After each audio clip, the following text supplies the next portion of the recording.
Assalamualaikum. Hai, hari ini kita akan membahas suatu topik yang sangat menarik dan mungkin agak berat, yaitu iman kepada kodo dan kodar. Dalam istilah sehari-hari, kita mengenal kodo dan kodar dengan istilah takdir. Yuk, kita mulai. Dalam Islam, iman kepada kodo dan kodar adalah salah satu pokok ajaran dalam rukun iman yang mengajarkan umat muslim untuk meyakini bahwa segala sesuatu yang terjadi, baik itu menyenangkan ataupun tidak menyenangkan, sudah ditentukan oleh Allah Subhanahu wa taala. Meskipun takdir sudah ditentukan, manusia tetap diberi kebebasan untuk berikhtiar atau berusaha dan juga berdoa. Jadi, iman kepada kodo dan kodar mengajarkan kita untuk menerima segala takdir dengan sabar dan tawakal, karena itu sudah bagian dari rencana Allah. Kodo adalah ketentuan Allah yang sudah pasti terjadi dan berlaku. Kodo ini merupakan keputusan Allah yang telah ditentukan sejak zaman ajali dan tidak bisa diubah oleh siapapun. Sedangkan kodar merujuk pada pelaksanaan atau realisasi dari ketentuan kodo dalam kehidupan nyata.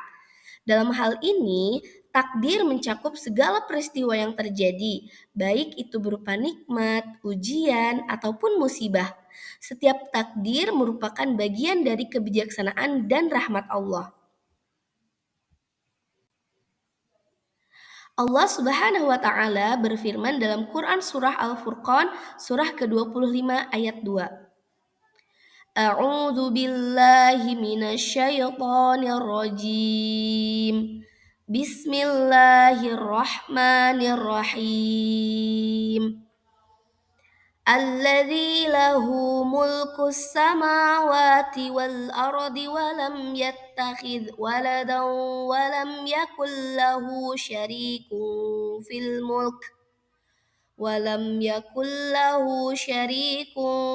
الملك وخلق كل شيء فقدره تقديرا. Yang artinya, yang kepunyaannya lah kerajaan langit dan bumi, dan dia tidak mempunyai anak dan tidak ada sekutu baginya dalam kekuasaannya. Dan dia telah menciptakan segala sesuatu, dan dia menetapkan ukuran-ukurannya dengan serapih-rapihnya.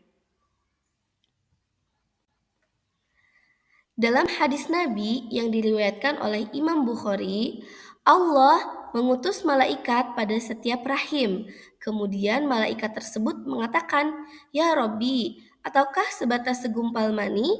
Ataukah sebatas segumpal darah? Ya Robbi, ataukah sebatas segumpal daging?" Dan jika Allah berkehendak memutuskan penciptaannya, malaikat mengatakan, "Ya Robbi, ataukah laki-laki ataukah perempuan? Sengsarakah atau bahagiakah? Seberapa rezekinya? Kapan ajalnya?" Lantas ditulis demikian pula dalam perut ibunya. Adapun dalil kode dan kodar yang lain ada di Quran Surah At-Taubah ayat 51. Ada juga di Quran Surah Al-Qamar ayat 49 dan hadis-hadis Nabi di antaranya yang diriwayatkan oleh Imam Bukhari dan juga Imam Muslim. Pokok iman kepada kode dan kodar meyakini bahwa segala sesuatu yang terjadi di dunia ini adalah kehendak Allah.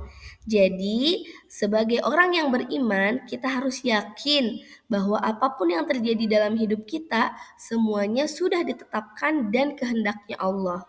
Kemudian, kode dan kodar juga mencakup segala hal dalam kehidupan manusia, bukan hanya kesenangan saja, bukan hanya nikmat saja, bahkan ujian, musibah, dan lain sebagainya itu juga merupakan takdir yang Allah tetapkan untuk hidup kita. Yang ketiga, meskipun takdir sudah ditentukan, manusia tetap memiliki kewajiban untuk berusaha dan berdoa. Jadi, jangan kita pasrah terhadap apa yang Allah berikan sama kita, terhadap apa yang sudah Allah takdirkan sama kita. Tapi kita bisa mengubah beberapa hal dari takdir itu dengan usaha dan doa kita. Kemudian yang keempat, menerima takdir dengan sabar dan tawakal adalah salah satu wujud iman kepada qada dan qadar. Ketika Allah memberikan kita ujian, maka yang bisa kita lakukan selain mencari solusi dari ujian-ujian itu, kita juga harus bersikap sabar. Kemudian setelah kita mencari solusi, bisa menyelesaikan permasalahan itu dengan baik, maka kita bersikap tawakal, artinya menyerahkan hasil akhir dari solusi yang kita lakukan kepada Allah. Apakah menurut Allah itu baik atau kurang baik? Sehingga ketika kurang baik, kita bisa memperbaiki itu lagi. Nah, adapun pembagian takdir ada dua. Yang pertama, takdir mu'allaq dan takdir mubrom. Takdir mu'alak adalah takdir yang tergantung pada usaha dan doa. Takdir ini dapat berubah-ubah berdasarkan usaha dan doa seorang hamba. Apa yang termasuk takdir mu'alak? Yang pertama, kepandaian. Yang kedua, kekayaan. Yang ketiga, kesehatan.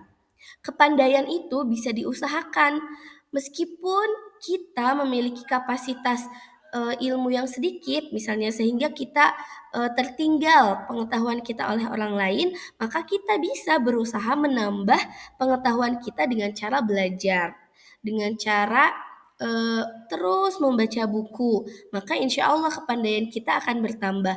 Begitupun dengan kekayaan, misalnya kita terlahir dari orang tua yang sederhana, bukan seorang pejabat ataupun dan lainnya, kita bisa mengusahakan supaya kehidupan kita lebih baik daripada orang tua dengan cara bekerja sungguh-sungguh, tidak melakukan hal-hal yang dilarang oleh Allah dalam pekerjaan kita. Ataupun kesehatan juga merupakan takdir mu'allak. Jadi kita bisa menjadi orang yang sehat asalkan kita menjaga kesehatan kita. Misalnya menjaga pola makan, menjaga pola tidur, kita memperhatikan hal-hal yang bisa membuat badan kita menjadi sehat. Itu takdir mu'allak. Adapun takdir mubrom adalah takdir yang sudah pasti dan tidak dapat diubah.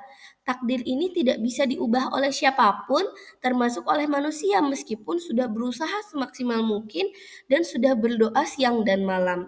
Apa sih contoh takdir mubrom? Takdir mubrom contohnya adalah ajal dan tempat kelahiran kita atau kejadian kelahiran kita.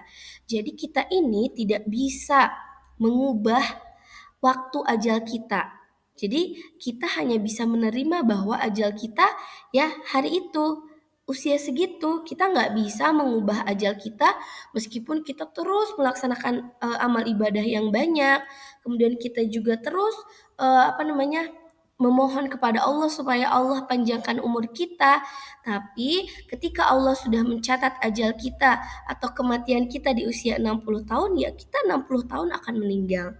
Begitupun dengan kelahiran. Kita tidak bisa memilih dari orang tua mana kita dilahirkan, dari rahim ibu siapa kita dilahirkan. Jadi itu adalah mutlak ketentuannya Allah Subhanahu wa taala.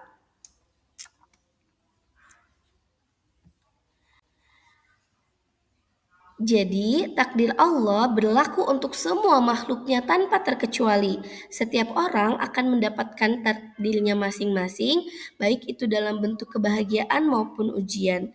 Yang terpenting adalah bagaimana kita menyikapi takdir tersebut dengan sabar, syukur, dan tawakal.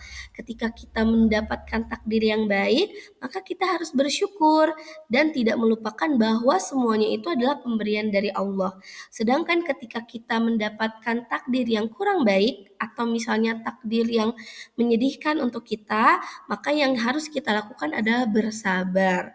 Kemudian mencari solusi untuk hal yang tidak baik itu sehingga kita bisa memperbaiki. Dan hasil perbaikan itu kita serahkan semuanya kepada Allah, yaitu tawakal. Menerima takdir Allah dengan penuh ikhlas adalah tanda keimanan kita. Namun, kita tetap harus berusaha dan berdoa agar diberikan takdir yang terbaik sesuai dengan kehendaknya. Penerimaan takdir dengan lapang dada adalah salah satu sikap mulia yang diajarkan di dalam Islam.